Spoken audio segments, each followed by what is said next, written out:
еще ночью вышкала, Волька. Слышишь?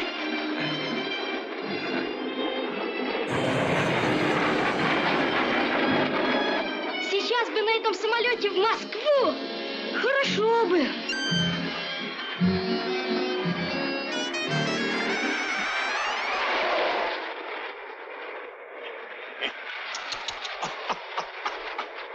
А пижама? А? Мы увезли с собой санаторную пижаму. Ой, ой, ой, горе мне.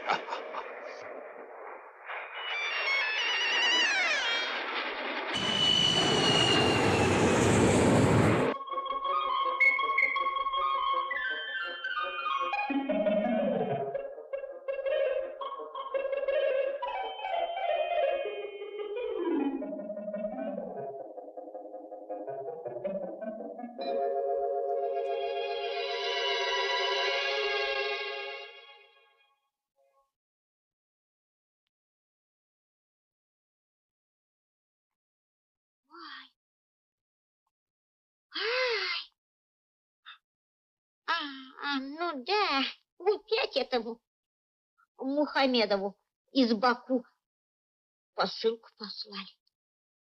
Ой.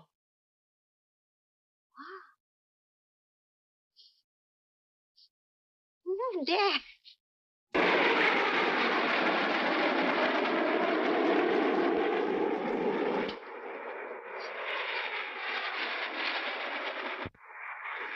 Никто на нас не обращает внимания, как будто мы с самого аэродрома летим.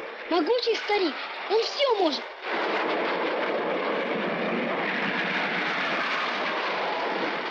Это море сделал мой дядя. Море? Море. Дядя? Дядя. Ты хочешь сказать, что ты племянник Аллаха? Мой дядя командир шагающего экскаватора. Никитин Иван Петрович. Он сейчас Куйбышевское море копает. Ух ты, благословенный. Я тебе так верил, Волька. А ты мне так бессовестно говоришь неправду. Волька говорит правду. У него даже дома есть газета с портретом его дяди. Прилетим, покажу.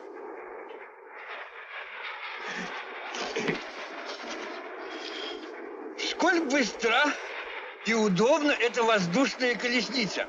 Вот только шумит немножко. Ничего не поделаешь. Это гудение реактивных двигателей. Ничего не поделаешь?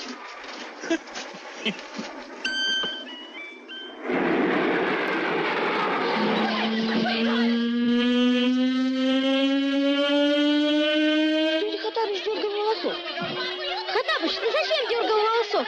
Я только хотел от драгоценнейшей изучающих предвестий. Короче. Я только хотел у Волька... Еще короче. Я только хотел, чтобы совсем не гудело. Достаточно ли коротко я сейчас выражаюсь о драгоценнейшем? Вот балда. А? Немедленно, чтобы все было как раньше. Иначе мы все погибнем. Разве я не... Объяснение потом. Еще 3 секунды, и мы расшибемся в лепешку. Пусть все будет как раньше.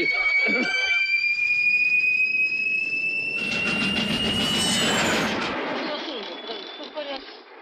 Все на месте.